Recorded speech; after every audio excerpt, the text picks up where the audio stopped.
sithola konke kuye. Haleluya. Sibonga ukuthi asivuse namhlanje size sizomkhonza. Ngibingelela umama Apostoli, i-leadership, obaba nomama. Ngibingelela ogogo nomkhulu, youth and junior church. Ngiyanibingelela. Haleluya. Ngibingelela abasivakashele namhlanje nabo ngegama likaJesu. Haleluya. Sibonga ukuthi baqophe ukuza lana namhlanje kuwo wonke amabandla akhona. Sonke sikhonza uNkulunkulu oyedwa. Akekho ongcono kunomunye. Uma umuntu ekhethe ukuza ebandleni lakho, akusho ukuthi ungcono kunabanye. Umusa nje kaNkulunkulu othumela abantu la ukhona. Haleluya. Siyabonga ukuthi namhlanje abathumeli la siyakholwa ukuthi kuze kube manje babusekile. Haleluya. Sibonga Nkosi bazalwane uNkulunkulu ohlezi enathi njalo, ohlezi aziveza njalo kithini ethembekile, ohlezi eyiveza njalo alothando. Haleluya. Into esenza njalo sihlale sinethemba elokuthi tomorrow will be better than today.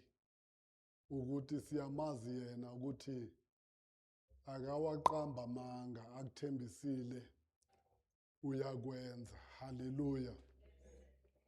Sidinga ukwazi siyabantwana bakaNkulunkulu ukuthi intando kaNkulunkulu ngathi yinhle.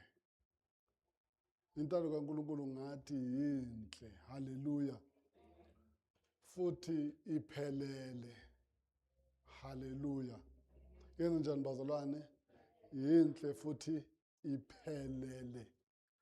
Intando kaNkulunkulu ayipheleliswa nathi, yithina esipheleliswayo ngayo. Ningizwa kahle mosibazalwane? Intando kaNkulunkulu ayipheleliswa together with us.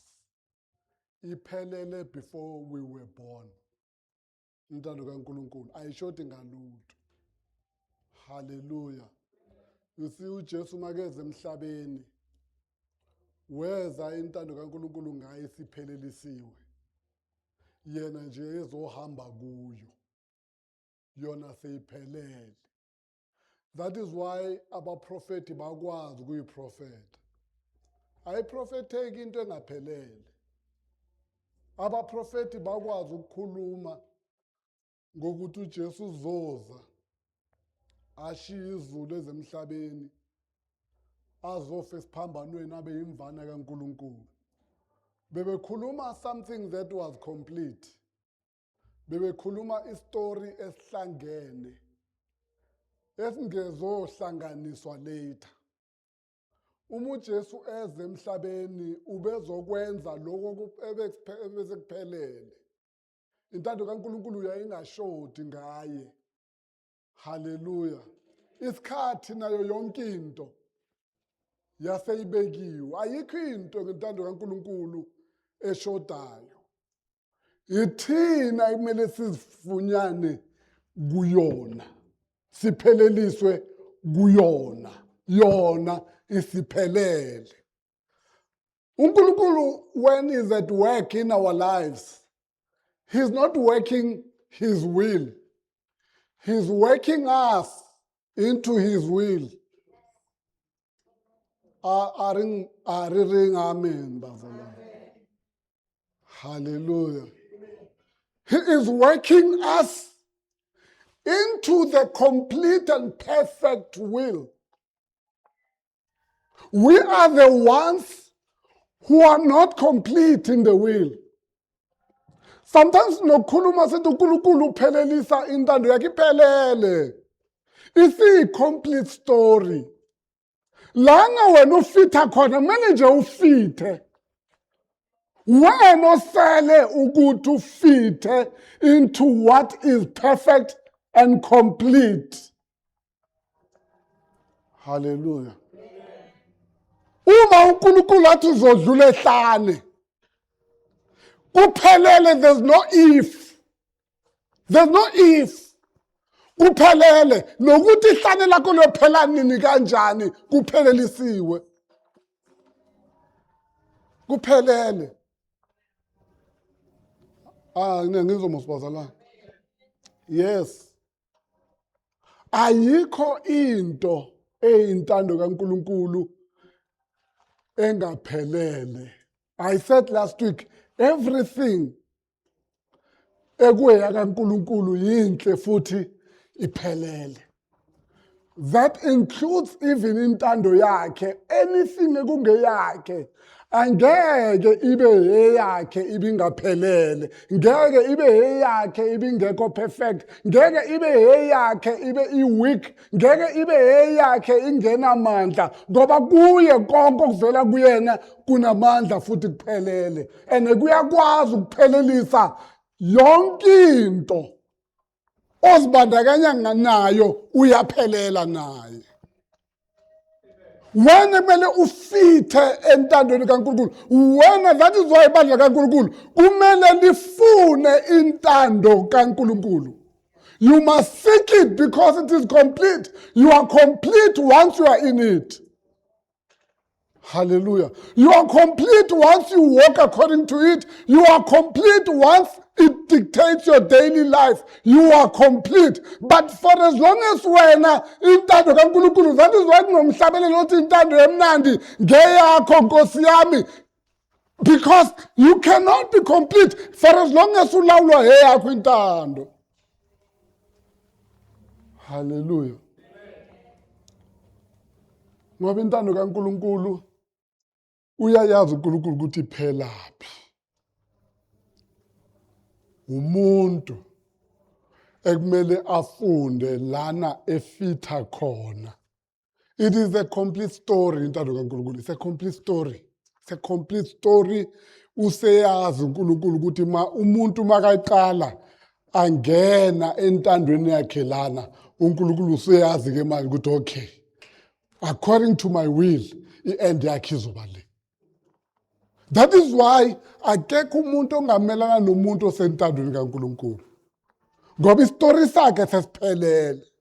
And angeke usiguqule istory esomuntu osentandweni kaNkulunkulu. Ngisho nobuthakathi angeke busiguqule leso story. Ngoba umnikazi westory ungaphezulu kwawo wonke umuntu, ungaphezulu kwazo zonke izitori. There's no story that can override the story of God. Now, if God has determined the story already, nobody can correct it, nobody can alter it, nobody can do anything about it. That is why even izitha zakho kumele uthembe uNkulunkulu, uthembe intando kaNkulunkulu ngezitha zakho. Are you with me? You will never curse anybody once you start trusting the will of God ngezitha zakho. Don't tell God what to do because sekanentando yakhe ngazo. Don't tell God what to do. But even you can never override the will of God in Gabo. You cannot. You must never in your prayer put yourself above God. Uma uthi intando kaNkulunkulu ngeguqulwe ngempilo yami, uma ufuna ukuyiguqula ngempilo zabanye. Hallelujah bazalwane. Uma uNkulunkulu ezobaphanisha abantu, uzobaphanisha ngentando yakhe, hayi yakho, ngesikhathi sakhe, hayi sakho, ngendlela yakhe, hayi yakho. Uzogcina usuthakatha. Because you don't want to leave things in the hands of the one who determined. The Bible, it was all predetermined. It was all predetermined. Now, in the predetermined, you cannot change it. Once umuntu wangena entandweni kaNkulunkulu, amandla kaNkulunkulu na yonke into. That is why bazalwane, this is what I want to say to you today. kunomehluko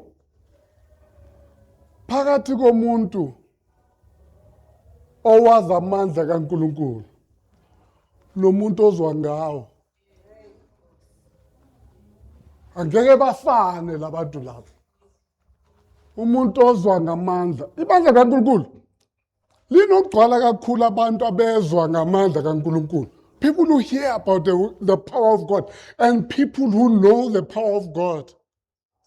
People who know the knowledge and the revelation of the power of God changes a person completely. Umuntu owazi amandla kaNkulunkulu angeke akhonza uNkulunkulu njengomuntu ozwa ngawo. Umuntu owazi amandla kaNkulunkulu ngeke amesaba uNkulunkulu njengomuntu ozwa ngawo. Umuntu owazi amandla kaNkulunkulu ngeke amethembe uNkulunkulu njengomuntu ozwa ngawo. Umuntu owazi amandla yakhe ngeke ifane neyomuntu ozwa ngawo.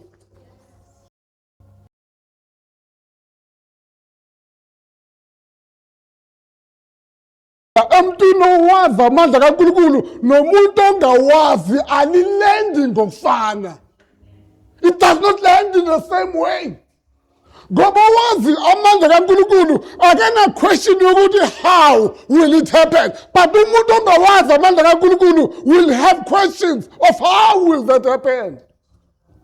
But umuntu owazi amandla kaNkulunkulu will simply say, if God is saying it, then it will happen. The two can never be the same. They can never be the same. That is why iBhayibheli lithi bonke abantu ababona uNkulunkulu kwaba ne-impact. Lithi iBhayibheli uGideon wathi makahlangana noNkulunkulu, lithi iBhayibheli he went down on his knees because ukubona uNkulunkulu, ukubona amandla kaNkulunkulu, ukubona yonke into kaNkulunkulu akumshiyi umuntu ame ngeenyawo. Akumshiyi umuntu ame ngeenyawo. Umuntu ome ngeenyawo akambonanga uNkulunkulu. Umuntu ombonile uNkulunkulu uyaguqa, uyathoba. Kuyamthobisa umuntu ukubona amandla kaNkulunkulu. Kuyamehlisa umuntu ukubona amandla kaNkulunkulu. Kuyasuka emntwini ukuthi mina ngenze ukuthi ukubona amandla kaNkulunkulu. Umuntu obone amandla kaNkulunkulu kuyamehlisa ekuphakameni, akasabe abukela anybody phansi. Umuntu owaziyo amandla kaNkulunkulu. Kaningi siyathanda ukukhuluma ngamandla esingakawaboni, sikhulume ngezinto esizizwile, sikhulume ngako, kodwa ma ubheka impilo yomuntu ingasho ukuthi uwabonile. Uma ubheka i-attitude yomuntu ebantwini ungasho ukuthi wabonile, ngoba ukubona amandla kaNkulunkulu kutshentsha ne-attitude, kwenza umuntu i-attitude yakhe ibe totally different. Ukumbona nje uNkulunkulu ubona amandla akhe. That's why uApostle Paul athi ukuze mina ngimazi, not only that but ngazi namandla avusa ngawo uJesu kwabafileyo. Uthi I don't only want to know him, but I also want to know amandla avusa ngawo, because there's something about that power that raises the dead.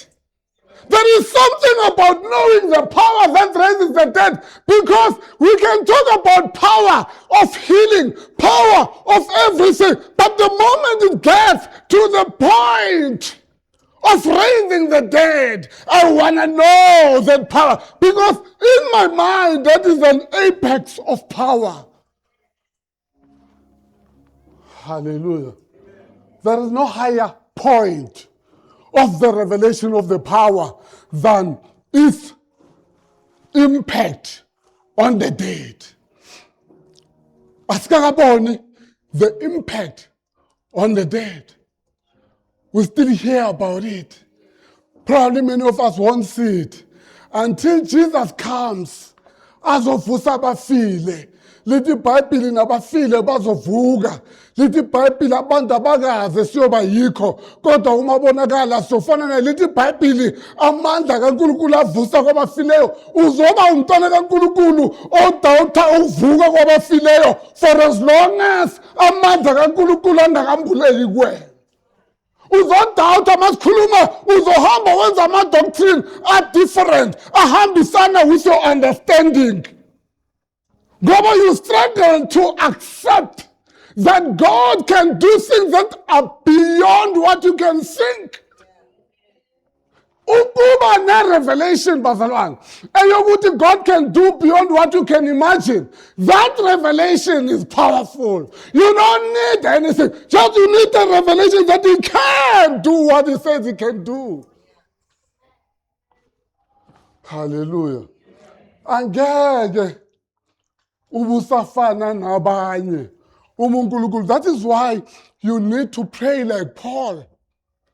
God, reveal yourself, not only yourself, but the power that you exerted to resurrect Jesus from the dead. Reveal that power to me, because that power is beyond what I've ever heard about. I hear abantu bayahamba bayemathendeni bafike babeke izandla baphile kukhulunywe ngako konke lokho, but bazalwane, when it comes to uvusa kwabafileyo, it is something that people don't know about. They struggle with it. Uma uJesu afika kibo Lazarus, lithi iBhayibheli uma ikhuluma ngokuthi ungukuvuka, and nomuntu ofayo emethemba uzovuka. Lithi iBhayibheli kibo Lazarus bamphendula bathi ya ngosuku lokugcina. Yeah. Hallelujah. They answered and said, no, not today. But ngosuku lokugcina. Because bazalwane, our minds are ready to modify the things of God to our understanding. When God speaks about your today, you are likely to take it and say, probably not today, but when Jesus comes back. When God speaks about your life today, you are likely to push in future, because your mind is struggling to accept what Jesus will do. He can do it today. But the problem is that we struggle to accept amandla kaNkulunkulu because we lack the revelation yokuthi uNkulunkulu unamandla to change your situation today. He's got the power to change your whatever you're going through today. Let me tell you, bazalwane, let me tell you something. Akusinto entsha kuNkulunkulu. He has dealt with it. He has dealt with it. The reason why you doubt ukuthi angayenza kuwena ukuthi udawutha nasezweni ukuthi uyenzile. Oh, you accept ukuthi uyenzile, but there was something different with someone ayenze kuyena.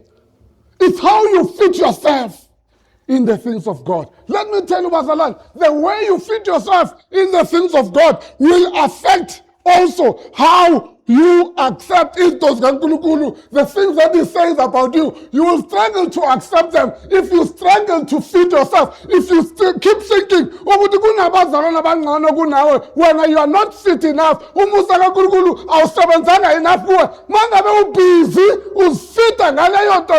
you will struggle to even accept the good things of the Lord, because as much as they are about you, you will say, who am I? It is not for me. It is for Obanbani. It's not for me. It's for Obanbani. Because minumusa wakhe awungifitanga enough. But if you struggle to fit yourself enough, right? Uzibone umusa wenze umsebenzi ophelele. Umusa kaNkulunkulu wenze umsebenzi ophelele. Let the Bible, He is able to save completely. Come to Him. Come to Him trusting Him. kwazi ukubasindisa ngokuphelele. Ngamanye amagama shoda until uzostrugglisha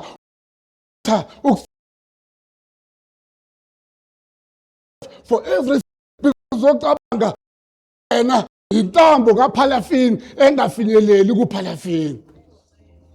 Ngoba wena uphalafini olena phansi, ngoba wena khona ophalafini abagcwele ethinini. Umoya kaNkulunkulu nje mawuthi udinga nje ukuthi vase zonke into ziyenzeka. Wena uzirigada njengalomuntu lona kumele isandla sishaye kaningi. Uyabona uthi wena uyidwala le eshaywayo, hayi le elikhulunyiswayo.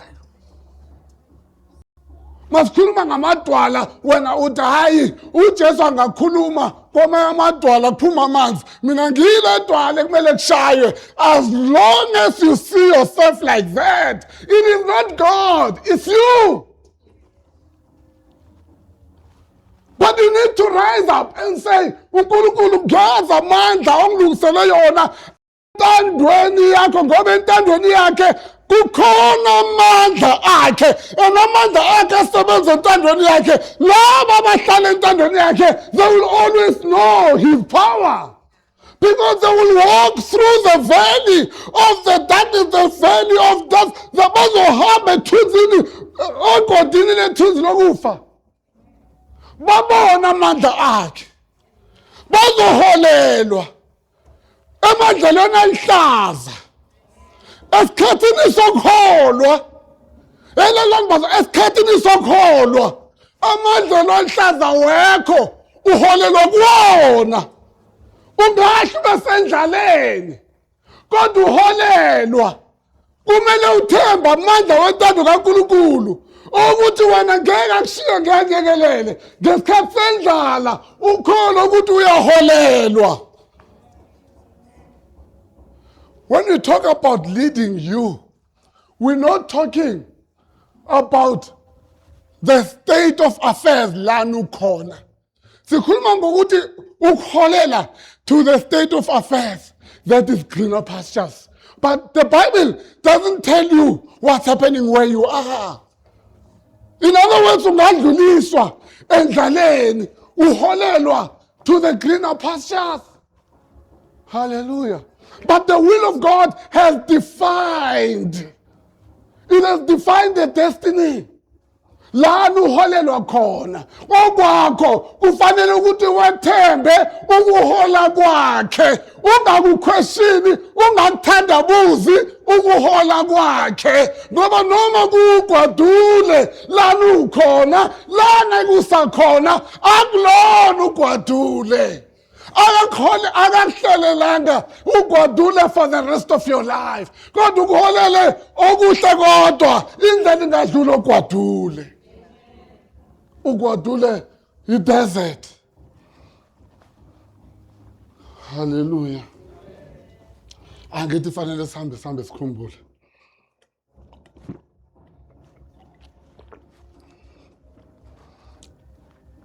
May God reveal his power to you. It is not equivalent, that power I'm talking about. It is not equivalent to your testimony. Are you with me? The power of God, it is not equivalent to your testimony. It exists by far, because your testimony is just equivalent to what you have seen. But it goes beyond what you have seen. uNkulunkulu uyakubuka athi, oh man, should you have known what I can do, it can never be comparable to what I've done already. Because what I've done already is just a glimpse of what I plan for your life. Because in my will, when all you need to do, hlala entandweni yami, ungethembe, hlala entandweni yami, ungesabe, hlala entandweni yami. That's all Joshua, bathi ku-Israyeli, uma uNkulunkulu eneme ngathi, uzosingenisa kuleli, uma eneme. In other words, uma sihlezi entandweni yakhe, amandla entandweni yakhe akhona. There's power in the will of God. uma ngiwuwe ngingayifuni intando kaNkulunkulu ngihlale kuyona uma bengiwena. Ngoba izisombululo zonke zey'nkinga zakho zisekutheni wena uhlale entandweni yaNkulunkulu. That's why uthi uMshumayeli uma imimoya yababusi ikuvukele ungayishiyi indawo yakho, presuming it's in the will of God. Indawo yakho, presuming you define, because you must define indawo yakho. Define indawo yakho to be in the will of God. Define it. Indawo yakho idefine, ichaze, isendaweni. Mangabe usukile entandweni kaNkulunkulu zifice wena, zisho wena ukuthi ngiyishile indawo yami, ube ukhuluma ngokushiya intando. Uma ungaka-identify intando kaNkulunkulu kuyindawo yakho, awuzuba nenkinga okusuka kuyona, ngoba kuwena kuyovele kube normal. Kodwa mangabe uyidefayinile as your place, as your position. That's why iBhayibheli lithi, iBhayibheli uNkulunkulu ukhuluma noJehoshaphat uthi zihleleni nina nibona amandla kaNkulunkulu. Uyini ukuyihlela bazalwane? Ukuma endaweni yakho, your position be the will of God, because yonke into amandla kaNkulunkulu ukutakula, uzokutakulela intando yakhe, ukutakulela intando yakhe, ngoba uNkulunkulu ulwela intando yakhe. Hallelujah. When he walked with Israel ehlane enqoba ama-Amaleki, enqoma bonke bebalwa no-Israyeli, ubekade elwela intando yakhe. Bonke abahlezi entandweni yakhe